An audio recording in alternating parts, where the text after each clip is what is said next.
Assalamualaikum warahmatullahi wabarakatuh. Kami dari akan mempresentasikan manajemen sumber daya manusia dalam bisnis. Yang beranggotakan Atul Kurniawan, Aulia Wulandari, Jen Astrid Aryani, dan Zulkarnain. Pengertian sumber daya manusia. Pengertian sumber daya manusia dapat dibagi menjadi dua, secara mikro dan secara makro. Secara mikro adalah individu yang bekerja dan menjadi anggota suatu perusahaan. Sedangkan secara makro merupakan penduduk suatu negara yang sudah memasuki usia angkatan kerja, baik yang belum bekerja maupun yang sudah bekerja. Manajemen sumber daya manusia adalah strategi pengelolaan tenaga kerja sebagai aset perusahaan. Manajemen sumber daya manusia merupakan tanggung jawab utama HRD sebagai departemen yang menangani manusia di dalam organisasi. Selanjutnya akan dijelaskan oleh Jen Astrid Aryani. Pada Jen, silakan. Baiklah, saya di sini akan menjelaskan mengenai model manajemen sumber daya manusia yang paling banyak diterapkan di organisasi bisnis. Pertama ada administratif. Model manajemen SDM ini menekankan fungsi HRD sebagai administrator di perusahaan yang menjalankan pekerjaan sebagai rutin, seperti pencatatan dan pengaktifan data dan dokumen yang terkait dengan karyawan. Peran HRD di sini antara lain mengelola data karyawan, data cuti, lembur, dan dasar kehadiran karyawan. Lalu juga mengatur pendaftaran kepesertaan dan pelaporan BPJS, serta menyusun surat tawaran kerja, onboarding letter. Lalu ada legal. Model manajemen SDM ini mengutamakan fungsi legal HRD untuk memastikan perusahaan berjalan dengan koridor hukum ketenagakerjaan. Peran ini membutuhkan pemahaman mendalam tentang peraturan perundang-undangan yang berhubungan dengan industri dan tenaga kerja. Minimal mengetahui tentang undang-undang ketenagakerjaan dan undang-undang cipta kerja, serta aturan turunannya seperti peraturan pemerintah, peraturan menteri ketenagakerjaan, dan peraturan presiden. Peran HRD di sini antara lain membuat dokumen perjanjian kerja, menyusun peraturan perusahaan, mewakili perusahaan dalam perjanjian kerja bersama dengan serikat pekerja, dan menangani pemutusan hubungan kerja (PHK). Lalu ada finansial. Model manajemen SDM ini mengutamakan fungsi finansial HRD untuk merancang paket kompensasi dan benefit karyawan yang adil dan memuaskan. HRD juga terlibat dalam pengajian, pemberian tunjangan dan bonus, serta fasilitas kredit dari kantor. Fungsi finansial HRD di sini dapat meliputi penghitungan gaji karyawan termasuk PPh 21 dan UNBPJS, pembayaran tunjangan hari raya atau THR, pemberian bonus dari laba usaha, penyusunan struktur dan skala upah, penyesuaian dan kenaikan gaji, pembayaran reimbursement, perhitungan upah lembur, serta perhitungan uang makan dan transportasi. Lalu ada manajerial. Model manajerial lebih fokus pada fungsi HRD dalam perencanaan, pengelolaan, dan pengawasan karyawan di perusahaan untuk menjaga produktivitas. HRD berperan dalam merekrut kandidat yang tepat dan memberhentikan kandidat yang tidak tepat, melakukan penilaian dan evaluasi kinerja, serta menyiapkan kandidat untuk pengisian peran atau promosi, rotasi, dan demosi.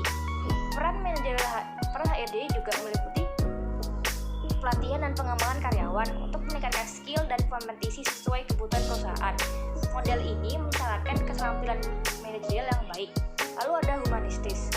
Model manajemen SDM ini lebih mengutamakan peran HRD dalam mengelola karyawan sebagai manusia dan aset perusahaan, bukan sekedar tenaga kerja. Setiap karyawan memiliki tujuan personal, misalnya ingin menguasai keterampilan baru, menjalani karir sesuai minat, dan mengembangkan potensi diri dengan tantangan, peran, dan tanggung jawab baru. Fungsi HRD di sini adalah membantu setiap karyawan mencapai tujuan mereka seiring dengan tujuan perusahaan. Karyawan yang mendapat pemenuhan diri akan lebih bahagia, loyal, dan memiliki moral yang tinggi. Pada akhirnya, ini akan berdampak pada peningkatan produktivitas. Lalu ada ilmu perilaku.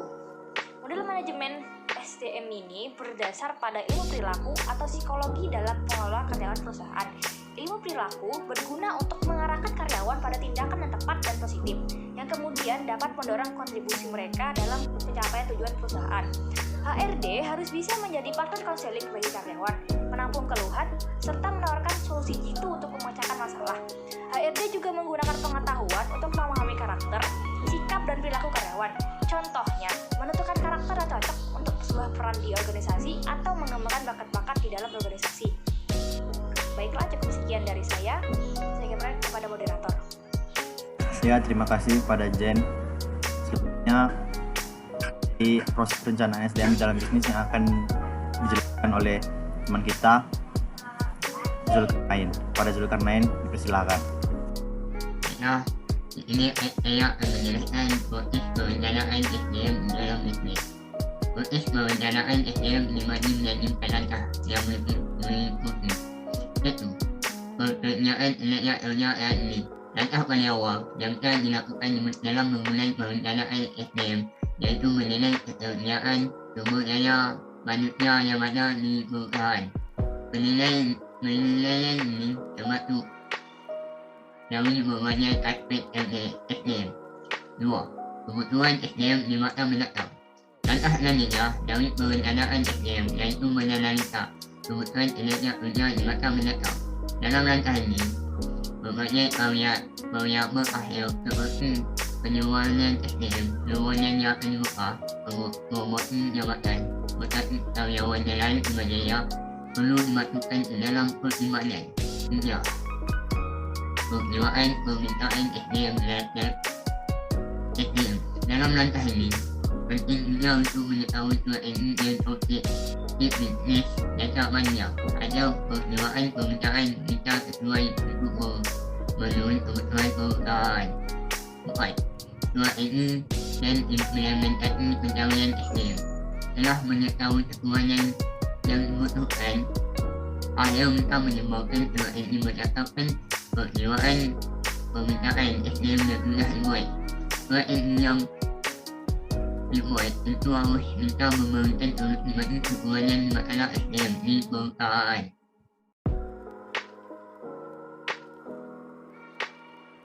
Contoh perusahaan yaitu Samsung. Strategi bisnis merupakan hal yang mendasar yang diperlukan sebuah perusahaan untuk berkembang.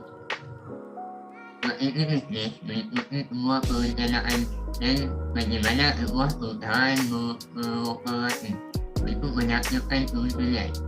Salah satu perusahaan yang melakukan strategi bisnis yang luar biasa adalah Samsung. Baiklah, sekian dari saya. Selanjutnya, saya kembalikan kepada moderator. Terima kasih Zulkarnain. Selanjutnya, materi strategi perusahaan Samsung akan dijelaskan oleh Aulia Wulandari. Pada Aulia Wulandari, silakan. Saya Aulia Wulandari akan menjelaskan tentang strategi perusahaan Samsung. Di sini strategi perusahaan Samsung itu ada 3. Yang pertama yaitu strategi produk Samsung, yang kedua strategi pemasaran Samsung, dan yang ketiga yaitu strategi kelembagaan Samsung. Yang pertama yaitu strategi produk Samsung.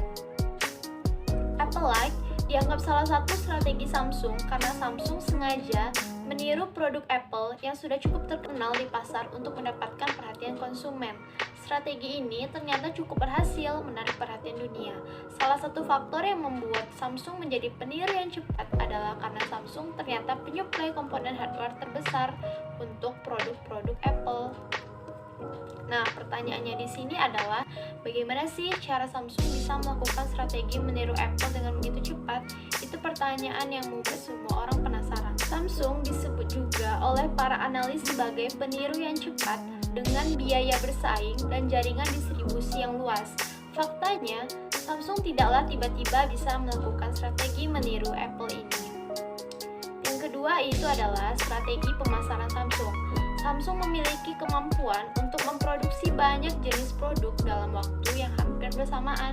Karena kemampuannya ini, para analis melihat strategi pemasaran smartphone yang dilakukan Samsung adalah market flooding strategy. Samsung menjiri pasar smartphone dengan berbagai varian produk di semua segmen. Para analis mencoba membandingkan jenis produk smartphone yang dikeluarkan Samsung dalam 1 tahun dengan jenis smartphone yang dikeluarkan oleh pesaingnya yaitu Apple. Dari data tersebut, jenis produk yang dikeluarkan Samsung memang jauh lebih bervariasi daripada Apple. Saat ini, dapat dikatakan bahwa strategi bisnis Apple yang menggantungkan diri pada high-end market saja tidak lagi tepat. Para analis melihat bahwa segmen pasar high-end sudah mulai jenuh. Hal ini dikarenakan pada high-end market, jenis barang yang bisa ditawarkan lebih terbatas dibandingkan low-end market. Dan strategi yang terakhir yaitu strategi kelembagaan Samsung.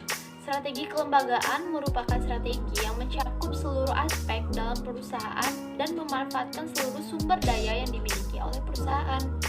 Strategi kelembagaan Samsung smartphone berkaitan erat dengan kasus perseteruan Samsung melawan Apple. Dalam hal ini, Samsung menggunakan persidangan sebagai salah satu strategi bisnisnya. Strategi persidangan ini Samsung gunakan sebagai cara untuk mengalahkan kompetitornya, si perusahaan Apple. Sekian dari saya kembalikan kepada moderator. Ya, terima kasih untuk kepada seluruh penyaji. Sekian dan terima kasih. Semoga yang kami sampaikan dapat menjadikan ilmu yang berguna. Amin amin rabbal alamin. Wabillahi taufiq wa hidayah. Wassalamualaikum warahmatullahi wabarakatuh.